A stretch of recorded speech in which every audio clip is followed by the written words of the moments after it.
Bwana, mambo vipi? Leo ngoja tutazamie taifa la Latvia. Pamekuwa na maoni mengi sana kwa wadau wangu kuhusiana na taifa hili mara baada ya kuposti story ambayo inahusiana na taifa hilo kuhusu wanawake kukodisha wanaume kwa ajili ya kukidhi haja zao. Sasa hebu tulitazame taifa la Latvia. Hili taifa lipo bara gani? Taifa hili lipo katika bara la Ulaya ambapo lina takriban ya watu milioni 1.9 na thamani yao ya kifedha wanatumia euro.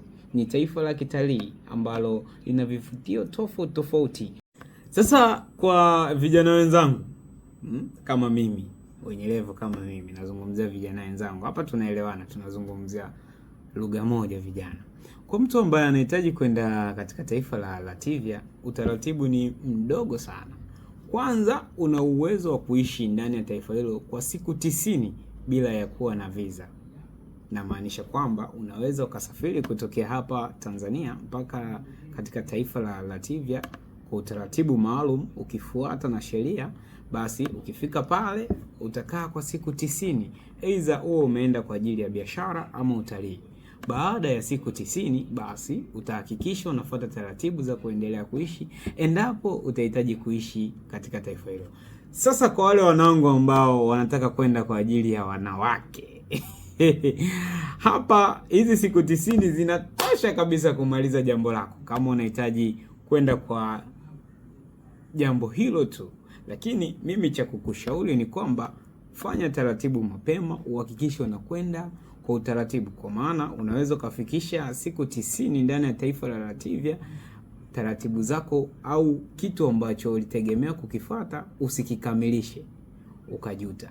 Kwa hiyo cha kufanya ni kwamba hakikisha unafuata taratibu na misingi ambayo imewekwa kwa mataifa ya Ulaya. Unaweza ukaishi kwa namna hiyo. Sasa kwa wale ambao wanahitaji kuuliza kuhusu nauli, kiasi, ili uweze kufika katika taifa hilo ina kosti kiasi gani? Ni takribani ya sasa kwa upande wa nauli kutokea Dar es Salaam mpaka kutokea Tanzania kwa ujumla mpaka nchini Latvia, kwa baadhi ya blog na website zinaeleza kwamba hakuna ndege ya moja kwa moja kutokea Bongo mpaka Latvia, lakini utapita katika baadhi ya nchi. Mfano, unaweza kutokea Tanzania mpaka Istanbul nchini Uturuki, na baada ya Uturuki ukaelekea katika taifa la Latvia. Na makadirio ya nauli kwa baadhi ya website na blog zinaeleza kwamba ni takribani ya kiasi cha milioni 2 hadi milioni 3 kwa safari moja kutokea Dar es Salaam mpaka nchini Latvia kwa kuunga, manake hakuna ndege ya moja kwa moja.